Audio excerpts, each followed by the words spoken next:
Okay, welcome back to another episode of the Shed Geek Podcast, and well into uh, third season, and I don't know, probably around 115, 120 episodes in, and come across someone I just endear. Harry, I think that you're one of those people that just easy to get along with quickly, and it sounds like we have some similarities, and I love that. But I'll tell you what, if you don't care, just introduce yourself a little bit about who you are and what you do so the audience knows. All right. Well, first of all, thank you for having me on your awesome podcast. Hopefully, I will bring some value to your listeners. And so I am Harry Spaight. I come here to talk sales and whatever other topic gets brought up here in our conversation. So what makes me a little bit different about where I come from in the space of sales is I used to do mission work. And I left that, probably 25 years ago or so and got into corporate sales and brought the whole servant mindedness into the corporate world and started serving people. And that's how I became successful in sales and sales leadership. And then I eventually wrote this book called Selling with Dignity to help people that are not real salesy and pushy and show them that there is a way of selling where you could be a pretty calm, cool character and chill and build great relationships and become very successful in sales as well. Well, I love it. Me and you definitely identify in that category thoroughly. I have sold a number of different products over time, but to include in that would be shed selling. And shed selling is such, when I say shed selling, it sort of encompasses, Harry, a variety of things whenever you find yourself on a shed lot. In order to expand, what a lot of shed sellers will do they'll sell accessory buildings. So it's really shed and accessory to some extent because they will sell carports. They will sell wide span metal buildings, steel tubed metal buildings, but then also post frame buildings and larger pole barns or pole sheds, depending on where you're at in the country, is what they call them. And all of that's turning into so many other things, such as barn dominiums, and you can go as far as red iron, although I don't know a whole lot of shed builders that get into like red iron and things of that nature. But they will do a lot of other things, such as furniture sales, playhouse sales, play sets, greenhouses, chicken coops, anything that's kind of a backyard accessory. The shed just kind of fits as one of those spaces. And to that point, a lot of times sheds being storage related, they'll even sell tiny homes, which is kind of more of a minimalistic, attitude. So when you think of shed selling, you're kind of thinking of the whole gambit of sales that goes along with it. I like to say there are common denominators among the sales process that matter, and then there are shed specific things that you must know, whether it be product knowledge or just understanding the product and understanding what you're selling and who you're selling to. But sales in general is sales. But there's different ways of doing it. We were talking about the Challenger sale, the book, and me and you identify as relationship building. So I really want to dive into that and talk about that today in your book and how you come from this perspective of servant selling. What I know you said your history was in mission work. So just tell me the process. Tell me kind of what led you there. Give me a history lesson on that. Okay. All right. So Had a couple of thoughts, but your last little question there about the history lesson is just, I have to rethink where I was going. And so the first thing that comes to mind is we did mission work. We spent a couple of years in the Dominican Republic. And what I learned, and my wife will tell you as well, is we got way more out of that experience than we possibly could have given to other people. We had to learn about ourselves. We had to learn emotional intelligence. There is so much, you think you know a lot, but when you're in a tropical island in a completely different culture, everyone's speaking a different language, and this is your home, right? So in order to be of any value to the people there, we first had to get into that culture to some degree. We couldn't really be outsiders and say, we want you to be like us. I mean, missionaries for hundreds of years did that kind of thing where they wanted people to stop what they were doing and become like them, the missionaries. And we weren't that way at all. It was all about, look, this is some stuff that worked for us in life. And the longer we were there, the more we realized that the less of an impact we were going to have. And it was just, let's see if we can just help people in a little bit, in a little way. And that's really what the key is. And so that really is just showing that we were servant-minded and we wanted to bring benefit and value to the people that we were coming across. So we had to learn their language, right? You had to do things for them so that they would accept anything from us, right? So how does that work in sales? And I compare this to a server in a fine dining restaurant. You see, most people look at sales as selling a product or a service. Are you looking for a software system to help run your entire business? Then you need to check out the Dealer Management System brought to you by RTO National. The DMS has a point of sale center where you can complete cash, credit card, lease, or finance sales all in one place, and an inventory module where you can manage your inventory and even push it to your website. One of the coolest features is the Transportation Center. You can schedule, edit, and finalize all transportations with a calendar and a map view, and have driver-specific views with note communications, and an electronic delivery sheet with photo upload. Having all of this data in one place allows the DMS to populate data charts, consolidate reporting, and help you easily track sales trends to make faster and better decisions. The best part is that you can review and finalize in-process deals for payment 24 hours a day, 7 days a week, 365 days a year. Call 833-588-1802 or click the QR code to schedule a demo today. So when you go to a fine dining restaurant, well, what is the restaurant selling? Well, they're selling food, right? And they're selling nice food and nice cocktails and nice bottles of wine and so forth. But they send out a person that does nothing but serves. And that person will greet you. They will ask how you're feeling. They'll ask about your day. Sometimes they'll ask your name. They'll be super friendly, warm, hospitable. They'll ask if you would like something off the wine list, maybe sparkling water, maybe a cocktail. They'll talk about their cool appetizers, ask if you're interested in one of those. They'll ask permission to talk about the specials. Would you like to hear about our special? Nobody says no to that. And then they'll take your order. They come by and they check on you, make sure everything is perfect. If it isn't, they'll make sure it gets to be perfect, take it back, replace the meal, whatever they need to do. So throughout that whole experience, they do nothing but serve.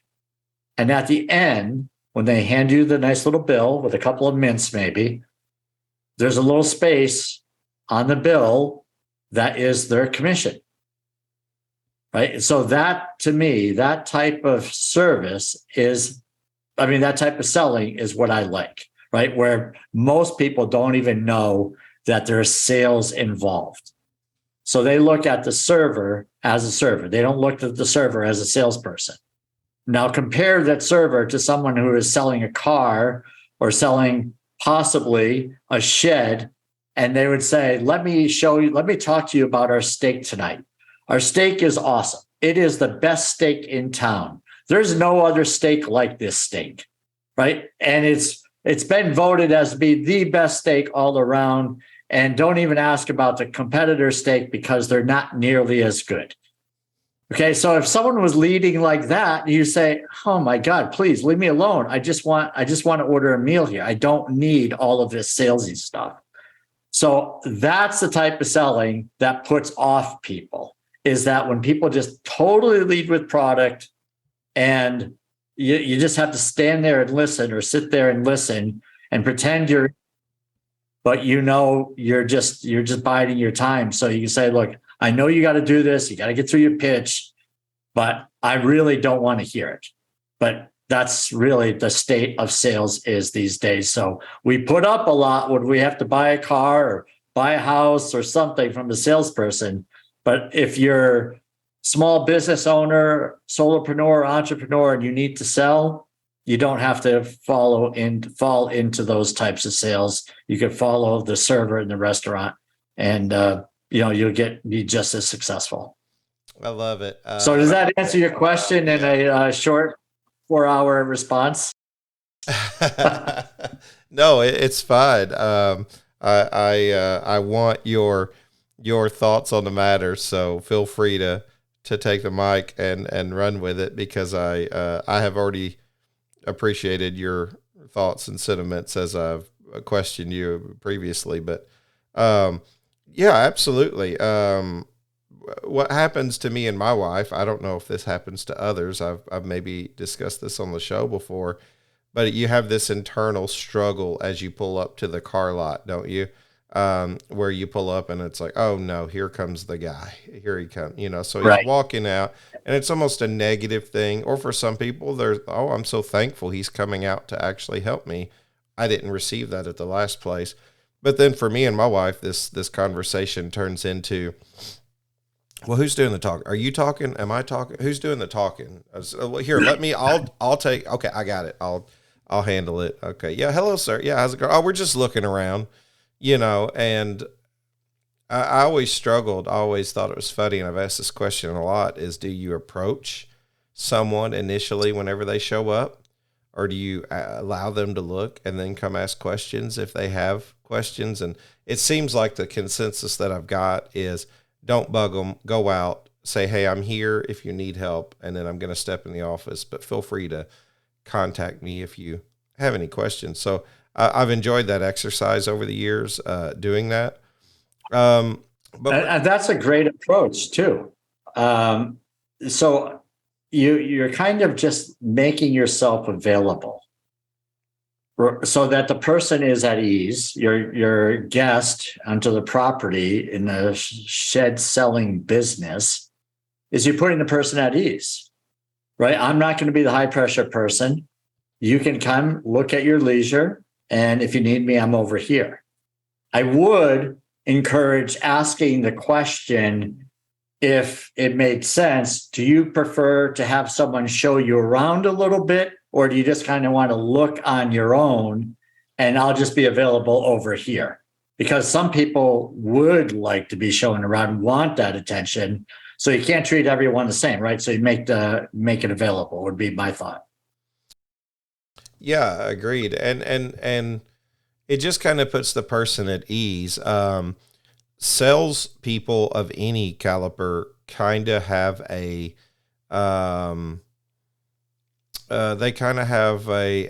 mark on their back, so to speak. Whenever people identify salespeople, a lot of times they'll often refer to the used car salesman and the used car salesman approach. And sales can kind of be looked at, down upon in some sense of not being a worthy career to invest in, because it's almost as though you have to constantly have a pitch. You constantly have to have a angle, maybe, I guess you'd say. But I've actually ran across some very, very well thought, educated, and just really nice salespeople in my life that have walked me and my wife through some good decision making. ShedHub.com is the shed industry's very first two-sided marketplace that allows you, the shed seller, to list your inventory on a site specifically designed for selling sheds. ShedHub establishes more qualified sales leads and helps your customers find you with a simple online search. Shoppers searching where to buy sheds and sheds near me have grown by 200% in the last 2 years. This means even if the buyer wants to visit a sales lot to purchase a shed, their shed buying journey started with a simple Google search. They can actually check out and purchase the shed straight from ShedHub if they prefer to shop online. ShedHub does not charge any commission for sheds you sell. We simply charge the monthly subscription. Your sales commission is still yours to keep. Sheds listed on ShedHub will have first page search results in 91% of cities, or where to buy sheds is searched. For special pricing only available through Shed Geek, simply go to geek.shedhub.com to see the promo codes that allow you to save as much as 50% off the first 12 months of your subscription, and over 75% for companies with multiple sales locations. Sell more sheds using ShedHub.com. If I could just add to that, right? So I agree that sales is frequently looked down upon, but there's the commodity sale, and where people are just driven by numbers. And that type of selling, it's unfortunate, but it doesn't have to be that way. But somewhere, someone long ago said that sales is a numbers game. Yeah. And so they just play the numbers. They just treat everyone like a number, and they don't treat like the individual. And so they'll say things like, well, we had 100 people come in, 30 people were in the market, and we closed 10 of them. So our closing rate is 10%. Well, so those numbers work for them, but there is no real understanding as to how people were really in the market, because they're not going back and saying, did you buy from somewhere else? People are going to just get rid of the salesperson.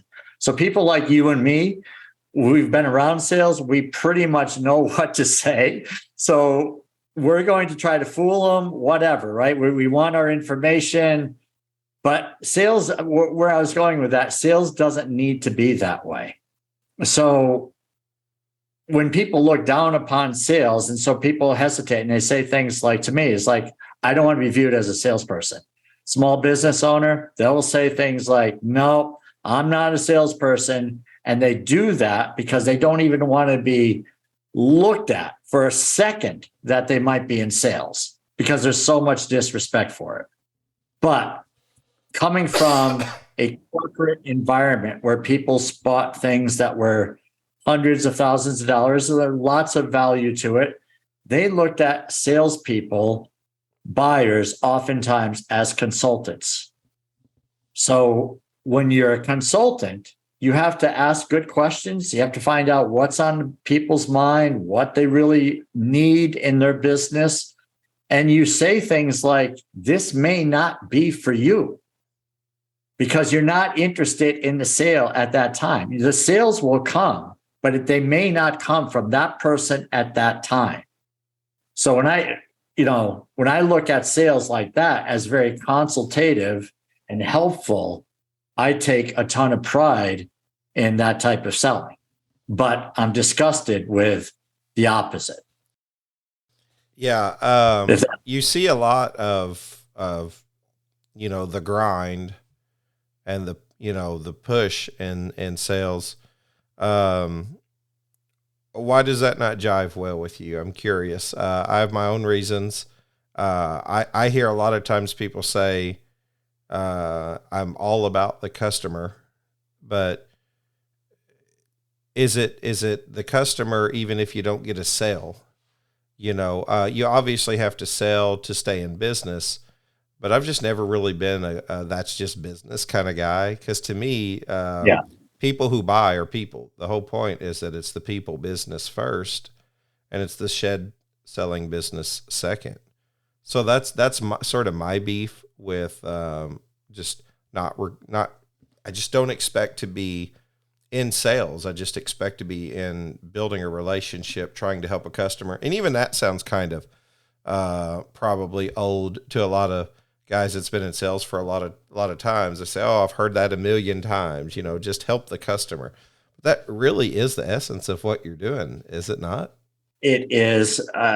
It's so different today, though. So years ago, so if you talk to someone who's been around in sales for a while, they can probably remember a time when people needed salespeople because they didn't really have the internet. They didn't have Google to do all the research. So now buyers, whatever the percentage is, I've heard 50-something% through the buying process to now somewhere around 80% recently, that they know what they want. They know where they're going. I mean, they know everything about it. Maybe the last detail is who they're buying it from. But I lost track of the question. So the grind. So this is where salespeople say, "Well, I'm all about the relationship. I'm all about putting the customer first." But those statements, it's really, the proof is in the pudding. And you see this, what happens post sale. And I remember years ago, where I would show up after the sale and the buyer would say, "What are you doing here? Nobody does this," right? I just totally separated myself from the pack of other salespeople by showing up after the sale, making sure people knew how to use whatever it was I sold and that they were happy with it. That was one thing. Another thing is that you go there or you talk to the person when they're not in the market. You make "how are you doing" phone calls, right? I'm thinking of you. I want to make sure everything is going well. What's going on in your world? And you do this without an agenda. Most salespeople are not doing this. They get the sale, they move on to the next. And so that's where all day long, they'll tell me that they're putting the customer first, but their perception of how they put the customer first versus my perception of what putting the customer first means and your perception of what putting the customer first means are very different. So yeah, I don't think you can be two different people. You are who you are. It shows up in sales. It also shows up at home. It shows up in traffic. It shows up in the grocery store. It's who you are. If you're nasty on the road, you're nasty to people in the store, you're going to be nasty in sales. And it's just, I'm going to get through people to find the people that are going to buy till I get to the next person. And that's not really the best. I mean, there's so much better ways to sell. And so, yeah, hopefully I didn't go too far on you. No, you're good. You're good. And it's servant minded. I think it's good to get in the weeds a little bit about the details. I'm going to switch gears here and talk about your book. You wrote a book because you are this passionate about sales and servant selling. People can find your book. I want to make sure to get you a plug in. Where would people find your book if they do want to find it? So the book is Selling with Dignity, and that's available at sellingwithdignity.com. You can get a free preview of the book, download a few chapters and see if it's for you. And then, of course, you get it at all Amazon, Walmart, Barnes & Noble, anything online these days. So let's start with how is Selling with Dignity different than other sales books? What was your formula here when you came up with this? Yeah, so the formula is really all about the serving in the restaurant, right? So it starts with that. Start with that sales comes from a place of serving. So everything about it, I mean, it's funny because when I work with people for a while, right? It's like at first they want to close a deal. And so they'll say things like, "How can we close the deal? How can we get this customer to buy?" And I flip it and say, "How can you add value?" And it's like, "Well, we could do this or we could," right? And they come up with ideas how they can add value.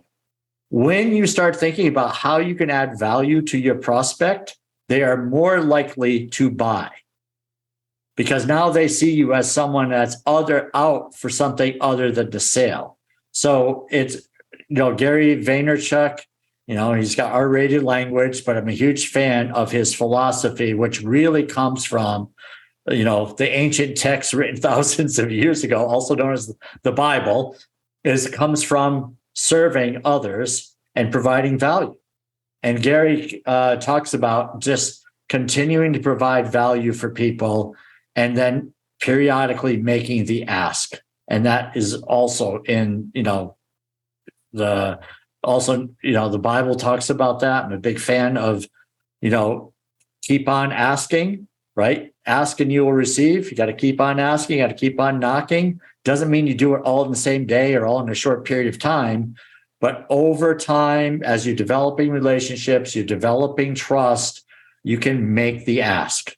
And sometimes people will say, I'm not ready right now, or I'm not really sure I'm really that interested, or not today. Doesn't mean that no is forever. And this is where a lot of small businesses kind of drop off and they just give up because they heard no and they say, well, the person's not that interested. And then the person buys from someone else and they think, well, why didn't they buy from me? It's because you gave up too early. And that giving up is where I go back to the keep on asking, keep on knocking. Those principles still work, right? So there's balance involved. You never stop being a good person, but you keep making yourself available. So the whole thing is really come from a place of serving, provide value, make the ask when the time is appropriate, and continue to provide value post-sale. Have you ever had a customer ask you about how to supply power to their shed? Do you sell electrical kits as an upsell for your sheds currently? Do you want an easy, no-hassle option to offer for your customers when they want to add electric to their sheds? Check out EcoEthics Solar. EcoEthics Solar is looking for shed manufacturers and shed dealers who want to be able to provide a solar electric option to their line of sheds. With EcoEthics Solar, you can purchase the SunSaver, a solar product specifically designed with the shed owner in mind. Want to offer a larger product that can operate a full tiny home? At EcoEthics Solar, they have the necessary product, training, and capacity to meet your customers' needs. Installation for the SunSaver is simple and takes just 45 minutes. You can even install it right there on your sales lot or at the manufacturing facility. EcoEthics Solar even provides hands-on in-person training if necessary. Plus, they will provide you with video tutorials and handouts with specific installation instructions that keeps adding a solar-powered electrical system to your shed fast and simple. In many cases, the end user can even perform the installation once the shed is delivered to their home. If you are interested in purchasing a unit for display and then drop shipping your orders or even ordering multiple units to have available as you build, contact my friends at EcoEthics Solar at 336-250-1284 or email sales@ecoethicsolar.com. Sales is a very emotional job, especially when you first get into it. It can be a very emotional career. You can perform the same task this week that yields 6 or 8, 10, 12 barn sales that gets you 2, 3, or 7 the next. And you think, wait a minute, I did all the same things the right way. What did I do wrong? Yeah. When you're on an island like many shed sellers are, they're in the building, they're by themselves a lot of times, they're on a sales lot. They don't always have that Right. Connection. I mean, I believe in God and I believe in his word. So I connect with other people who believe, and iron sharpens iron. And it makes me better to ask questions and to hear testimony and to learn from others. It's the same way in sales. The more people I get around, the more education I pursue, the more I ask other people what they do in that situation. I take the good and I leave the bad, and I try to use that. So it's absolutely necessary to continue growing, continue learning, and continue to seek out books, podcasts, whatever it is that's helpful. That kind of gives you that aha moment, that aha moment to Yeah. say, hey, I haven't been doing that. And let me see if I put that into practice, what that yields. Yeah, absolutely. So who was the book for? Whenever you started writing this book, what was your mindset? Like who do you intend to help? Yeah, it's really people like me. I struggled with this. Who's your avatar? But the answer was the avatar is me 25 years ago. Is people like me that didn't feel like we were cut out for sales. So if you think about anyone who says I'm not cut out for sales, or I don't want to be viewed as a salesperson, this book's for you.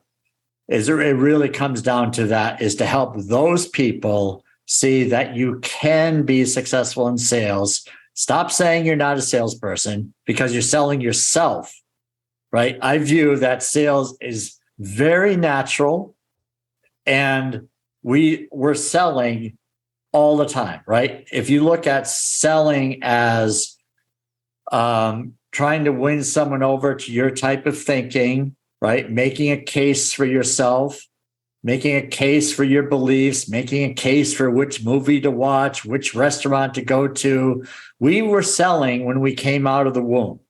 We made our first pitch, right? We wanted our mama. And then from then on, we started selling. The selling was typically making an ask, but we learned. We learned that we had to have a little bit of emotional intelligence. If mom wasn't in a good mood, we didn't necessarily make an ask. We said, Mom, do you need some help around the house? And then when we learned to play that game a little bit, right? Emotional intelligence, right? Yeah, exactly. So it's just, but in the good way, that's what selling is. So when you reflect on it and say, yeah, I guess I have been selling. And some people, one person said the other day, he said, Harry, I never realized I was a salesperson until I just heard you speak. And I think I'm actually pretty good at this. So those are the types of people that I can help you just to be better. Mm-hmm. And this one thought of, and that's really what the book is for, right? So and there's a lot of us. James Muir, who wrote the book, The Perfect Close, that's a book that's not about closing. He makes fun of, the 693 ways there are to close a deal. He chuckles at that, and he just comes up with a very natural line about what's next, what's a good next step here. And when he gives a suggestion as to what I think is a good next step, what do you think? The person says, yeah, it sounds good. Or no, I'm not ready for that. And then he comes back with, well, what's a good next step for you? And it's just so calm and chill, right? There's a person, young man whose name escapes me, but it'll come to me. His podcast used to be, it's called the Outbound Squad now. And that's the name of his podcast. And Jason Bay, B-E-Y or B-A-Y, I'm not sure, but Jason Bay, look him up. And his approach to making a phone call is so absolutely chill. I was in a boiler room environment when I first got into corporate sales. I mean, there's swearing going on. I was such an outsider. I was the missionary in a sales bullpen. Doesn't get more extreme than that. And then when I listened to Jason Bay, 20 plus years later, I was like, oh, if I knew that's how I could sell, I mean, it would have been but it's just such a great approach. And so there are people like this out there that are chill, just good human beings that want to serve others. And they do that by providing a product or a service, and they get paid for that. That's a beautiful thing in my mind. I think you're right on. I've often said that with the shed building community. It's a very conservative community. We have a lot of plain community folks that are involved and just conservative in nature and come from a conservative background. And not to live in an echo chamber where I don't hear an alternative point of view. I perfectly embrace and welcome alternative points of view because I feel like they either help me with my convictions that much further or they teach me or learn. I learn more from challenging even my own bias and thoughts. So, but to say that, there was a time where I was building homes and I just was miserable because of the crew that I was around. Mhm. There was just a lot of bad things happening. And I would have give anything to find a nice Christian organization where people had a temperament that was patient and kind to teach me a trade. And it's kind of amazing because now we struggle to find people to go into the trades very much. And I would Right. have give anything for it. I had no desire to be in education or go to school or anything like that. I just wanted to work, but I also still wanted a good company to work for and someone to take me kind of under their wing. And all I found was everything I wasn't to work for. And it was like life had beaten these men down to where, it might have been alcoholism or drugs or just a lot of things, bad things that were happening, and not good to be around as a young guy. Right. So I would have given anything to found an industry like ours at one time. I'm just getting older and chubbier, and my back just sure don't give. It gives out a lot easier than it used to. So I guess I'm gonna keep podcasting. I don't know, Harry. We'll see what God does with it. But that's what I love. I enjoy talking to people. So, how how can shy people and introverts succeed? I think your book addresses this. Contrary to popular belief, I was actually a shy kid.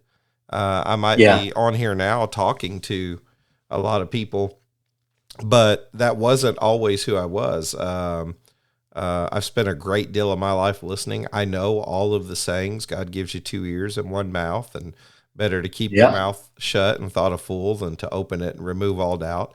Trust me, I know all those things. Um, yeah, I don't practice them well always, maybe, but I do know that active listening is part of it. And for introverts, they spend a lot of time listening, but they Mm. feel like, how can I be successful because I'm shy? How would you address Right. that? I typically address it when I'm speaking to an introvert. I ask this question: who do you like to buy from? Do you like to buy from people that are always talking about themselves, super high energy? Or do you like to buy from people who are like you, good listeners, servant minded, and are there to help? And they chuckle and I said, well, of course, it's the second person. Well, how many of the population? How many people are like that in our population? It's a pretty high number. So you don't need to get everybody, but if you can relate to those types of people and just serve, be a good listener, and just the only difference is that maybe you're a little shy is that we get comfortable with making the ask. And making the ask could be as simple: what would you like to do from here? At that point, right? It's just like, what would you like to do from here? Would you like to get this thing? You don't feel comfortable with that? So some people at this point choose to get it. What would be a good next step for you? What would your dream rent-to-own program look like? Picture it now. Would it have cutting-edge technology with integrations throughout the shed industry? Or would it include traditional financing and multiple same-as-cash offerings? Perhaps your ideal rent-to-own program puts money back in your pocket. Perhaps it has a unique way to onboard and train your dealer network. Wherever your mind goes and whatever your dream consists of, Newfound Rentals can help you. Give us a call today at 316-536-0472 and let's discuss your dream. Absolutely. There's a power play, and every conversation becomes self-governed. If you're negotiating with a person over a car or a shed, and you're trying to get what you want, there becomes almost this sense of leverage and this sense of power play that goes back and forth. No one can make you buy anything. So the Right. best thing to do is to constantly ask questions, and always tell people who are shy, continue to ask questions until your questions are answered. Because if their intent is solely to sell you and just move you along and get you out of the way and get to the next guy in line, they'll lose patience long before you. If you just keep asking questions, because you're trying to get your questions answered. You're not trying to be sold something. So I don't know. That's I like your thoughts on that. Your book is selling. Yeah. Go ahead. Yeah. Go ahead. You had some thoughts. Well, I was just going to say is that you raise a good point, because the shy introverted person should start out with maybe a little script. What kind of questions should I ask? Right. So where a lot of people drop the ball in sales is they go right to the product. So what brought you in here? I'm interested in a shed. Let me show you our sheds. Okay. So there's a bunch of questions. So like if I didn't know, right? If I didn't know sales, that's where I would go. If they're interested in sheds, I'll show them sheds. But for people who are experienced in sales, are going to ask the questions. What makes you want to have a shed, right? What's happened? Why are you considering a shed? What have you looked at so far? What are your thoughts about sheds? What are your concerns about sheds? And you ask, maybe there's 4 or 5 questions. You're having this conversation. You don't ask repeated one right after the other, right? You have a conversation. You let it digest a little bit. Maybe you start showing me around and you say, well, I've got 3 other questions here. I'm going to, move these into the conversation as well. So it becomes natural, and eventually it will become more natural. And you'll say, everyone I speak with, I'm going to understand why they want a shed, what they've done up to this point, what they're really looking for in a shed, and get away from me just pitching sheds. If that makes sense. It does. And I even kind of took the approach of the customer in the shy conversation, but even as a shy seller, which is what you're discussing, and I kind of missed the point there. The shy seller, it's the same thing. Ask questions. If you have an aggressive personality and you have a more alpha personality that's constantly pushing the subject, it's to me, it's still about questions. I constantly ask questions. I'll shift gear here just because we're moving along quickly, which is good. Your book is Selling with Dignity. If you had to wrap that up into a neat little thought, what does selling with dignity mean? Does it mean that others are not selling with dignity? I'm curious your thoughts. Yeah, no, I'm definitely not going there. But thank you. I could have just asked the one question, huh? Make me really controversial. So first of all, there's other ways to sell. They're just not for me. So I follow the model of Greatest Salesman in the World, written in 1968 by Og Mandino. Huge fan of that. I follow people like Larry Levine, Selling from the Heart, Jim Irving, Jim Doyle. There's a bunch of people that talk about servant-minded selling. So I'm all about that, coming from a place of serving. Hello from the Shed Geek. Let's take a walk through My Shed 3D. With My Shed 3D, your company can simply add a 3D builder button to its website. Once the customer clicks onto the 3D builder button, they will enter some basic information to get started. Remember, this information is captured in your Leads tab, whether or not the customer designs a building. This is very valuable information that turns a cold call into a warm lead. Next, they begin the design of their shed by selecting a primary use, a style, and a size that best fits their need. My Shed 3D has multiple styles that are available and consistent with traditional and barn styles within the shed industry. However, if you offer a customized or non-traditional style, My Shed Solutions can build that design for future use. We can also save on some design features that make it easy to adjust without a major rebuild or added fees for design changes. For instance, want to offer a steeper roof pitch? Just navigate to the Settings tab. Then click the Building Models. Click Edit Building and just enter the new roof center height and the design changes will reflect on this style option.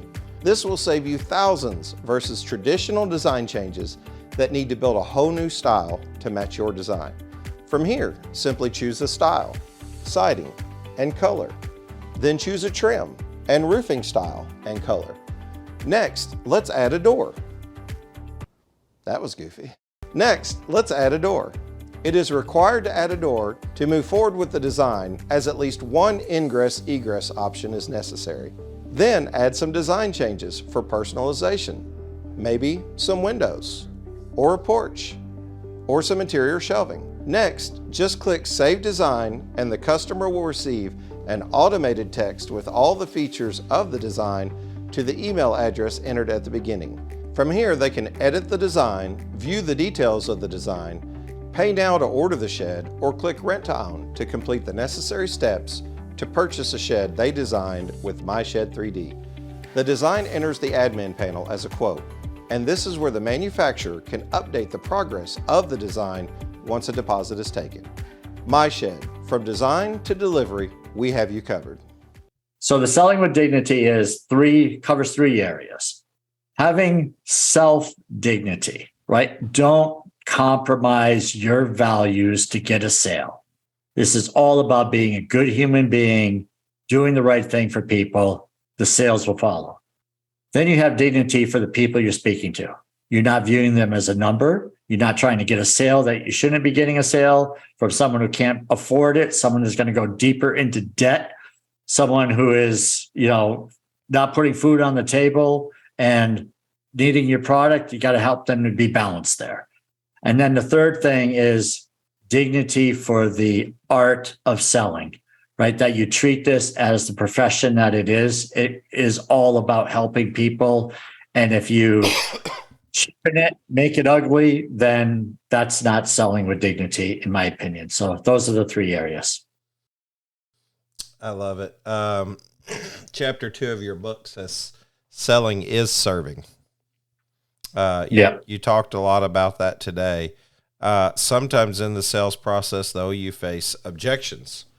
And one of the biggest objections you faced is you do the ask and you get a no. How do you overcome a no? I love the question. Okay, so I removed the word objection from the book. So I had objections, and I'm looking at this and I was like, I hate the word objection. So why? Because and I'm saying this with a big smile on my face if you're listening to this, right? But if you think about it, you're trying to serve people. When we say someone has an objection, we're trying to overcome it. How is that serving the person? So I thought it's not really an objection. It's really a concern. So I like to think of it as in selling a high ticket item, something pretty expensive. I want to sit on the same side of the conference table as my buyer, as the prospect. I don't want to sit across from them. I want to show them that I'm on their side and how are we going to do this together? So I started thinking about the word objection and I said, my whole selling has not really, I've used the word, but it's like once you start writing about it, it's like, man, it's not what I do. I help people through their concerns. And so if they're telling me the concern is, wow, this is more than I thought it was going to be, or my concern is, I'm just not sure this is the right time. Or my concern is, I haven't really shopped around enough to make sure this is the best bang for my dollar. So with that in mind, right, I want to be on their side of the table. It's like, okay, so now what can I say to add value? And if their concern is now is not a good time, I'm going to take, if they even think there's a shred of pressure from me, I'm going to say, absolutely no pressure. I get it. It's not always a good time for me to buy things either. So I completely understand where you're coming from. And just let them breathe. and then say, just for me, and again, everyone's different, but you say, for me to be of good value and a good resource for you, when you say it's not the right time, what does that mean to you? And get them to help you understand what that is.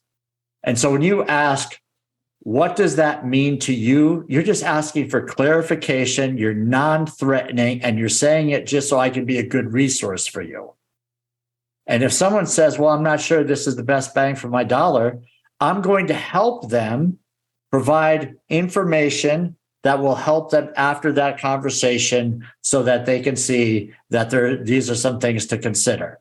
But you may find more value from someone else. I'm here for you either way. I'm all about the long term. And I want them if they don't buy the shed, I want them to buy the playground or something else they might need, right? The carport or whatever else you said. I want them to come back and say, this is the person I really trust. Well, and it's been said time and time again, people buy from people that they do trust. Sales, You'll notice how quick a sale happens, a purchase happens whenever the person trusts you. It's almost kind of, once they trust you, anything you say could be gospel almost in their eyes. Because once they trust you, they're completely bought in. Leon Martin said on an episode, and it stuck with me ever since, everything I do after the sale is customer service. Serving the customer even after I already have their commitment. You talked about that earlier. Chapter 5 talks about beginning with the end in mind, and I can't help but think that kind of fits that description. What do you mean by beginning with the end in mind? Well, so in a number of, this is always, it's a good policy. And when I wrote the chapter, it's like before you get out and start anything in sales, you've got to understand who you're really targeting. What is the outcome that people are going to have and so forth, right? So there's some thought that goes into it. Not everyone is a candidate. But what I really would say too is that when someone's coming into your business, look at that person as a lifelong client. Already visualize that this person has bought from you for years, multiple products, and you've helped them navigate throughout all of those different roads and journeys. And they love you and you love them. You'll look at that person as a whole different type of person versus someone that you're seeing for the first time. So I used to, and I still say this, is look at the people like this and already see the experiences that you're having with them, the handshakes, the smiles, they're happy to see you. That is, when you can do that, you're going to get your sales. And you don't even have to worry about what closing line you're going to use. You don't have to worry about leverage, nothing. You just be a good person and just take care of people.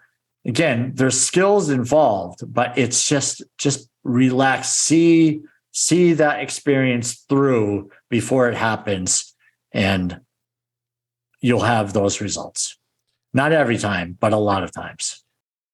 Looking through, I love a lot of your chapters, including you have 2 ears and one mouth. So yeah, I noticed you picked up on that. Win big with a little humor. I'm a huge fan of humor. I believe that God gives us a sense of humor. Yeah. I believe that it's good to laugh. I think it's healthy to laugh. I think it's fun. I try to use humor in my podcast. I try to use it in my life with my family day in and day out. We all love to laugh together.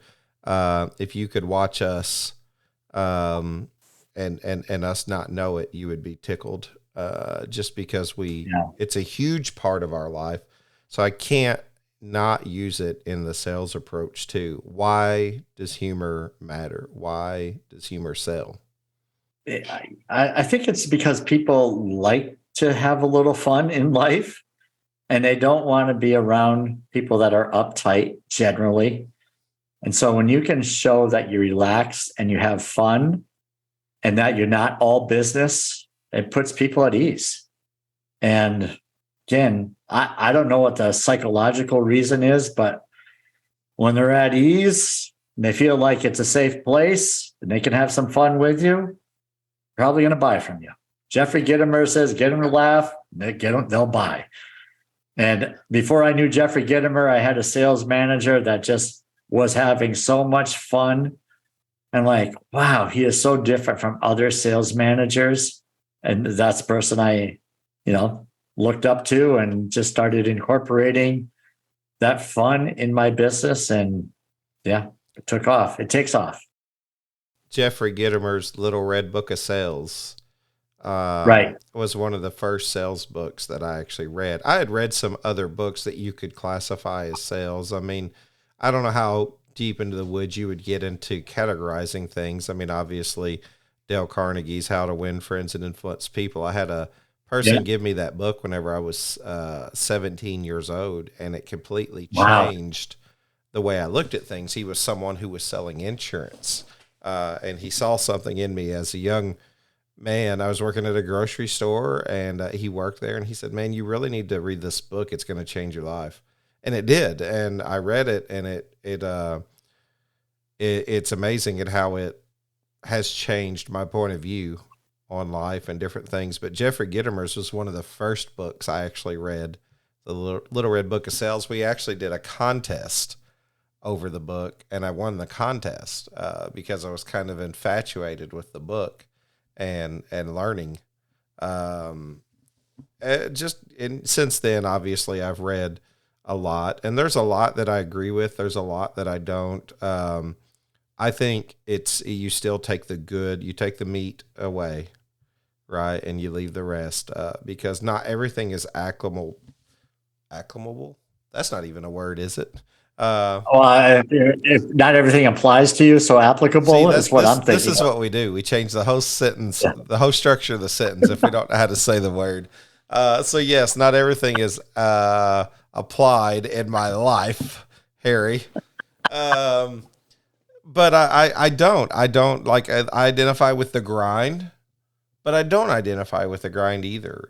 Anything that tells me that, I need to work 14, 15, 16 hours a day, spend 1 hour with my family.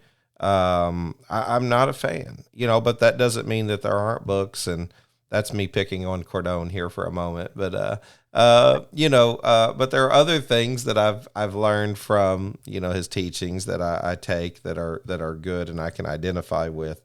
But everybody has kind of their own style. And I think probably the more important thing is that, we are all made differently. So that includes not just the sales approach, but those who are purchasing from us. Let me tell you, you need to do it. You ought to do a little research on the shed industry. If I can, at risk of losing my audience, if I can make this comment, I have sold to the shed industry, and although they are consumers and although they are sellers in their own right, they are one of the toughest crowds to sell to in any capacity that I have found, especially in a B2B sort of, which is what I do.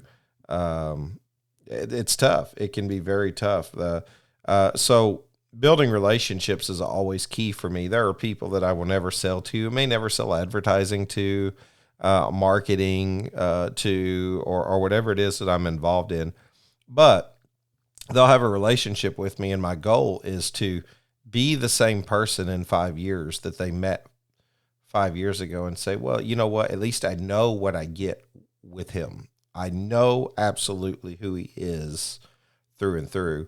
And that, I think, will yield more, even if it doesn't yield you the most. If you don't become the most successful in marketing, if you don't become the most successful podcaster, or whatever route or adventure I get into, if I'm not the most successful, isn't really as important as being the to me, successful in your own adventure, what you're trying to accomplish. I don't need to be number one, but I want to be liked. I want to be trusted, right? I want people to know where I stand. I want them to believe that I'm a person of valor, and I want them to believe that I'm a person of integrity.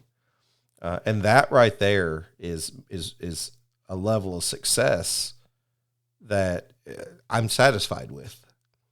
Mm-hmm. So anyway, I guess we could preach at each other for a while. And I love that you brought up Jeffrey Gitomer. That was kind of cool, just because that was one of the first books I remember reading in sales. We're discussing doing a shed selling seminar, so I just want to touch base with you more in the future. Yeah. But I want to give you one more plug for people who were satisfied with the things you said today. Is this your first book, or do you have others? This is my first. Awesome. Well, congrats. Thank you. Congrats. And if people want to find your book, where would they go? Sellingwithdignity.com. Sellingwithdignity.com. You can buy the book or download chapters of the book, but you have it right there. And if you have a sales challenge, reach out to me and I'll help you deal with some particular challenge that may be facing you. Yeah, we didn't even get into, excuse me, that you actually do coaching. You have, a coaching service that you offer, and there's just different things that they'll find on your website. But I encourage people as listeners to go purchase the book. Harry, you're such an easygoing guy. Once we stop recording here, I'll chat with you for a few, and then we'll call it a weekend. But I know we're both men of faith. Would I be asking too much to ask you to just? We like to pray here on the podcast. Sure. Would you be interested in leading a prayer just sort of over the industry and those who are selling on their daily routine? Yeah, absolutely. So, dear Heavenly Father, we'd like to approach you at this time to thank you for this opportunity where we have to discuss business done in a way that people of faith can serve others and serve you at the same time. We pray that your direction be upon us and upon this world so that wherever the challenges that people are facing may look to you for guidance. And we pray for your blessing, that you help us drive business for our families, all doing so under the blanket of faith, and that you have done so much for us. And we're grateful for all that we have in life. And we look forward to continuing to serve and to provide value to others. So we thank you and pray in the name of Jesus. Amen. Amen. Thank you, Harry. Audience, please go check out sellingwithdignity.com. Purchase the book. Get to know Harry. I think you'll be in good hands. He has my complete endorsement. So thank you so much, Harry, for being on here.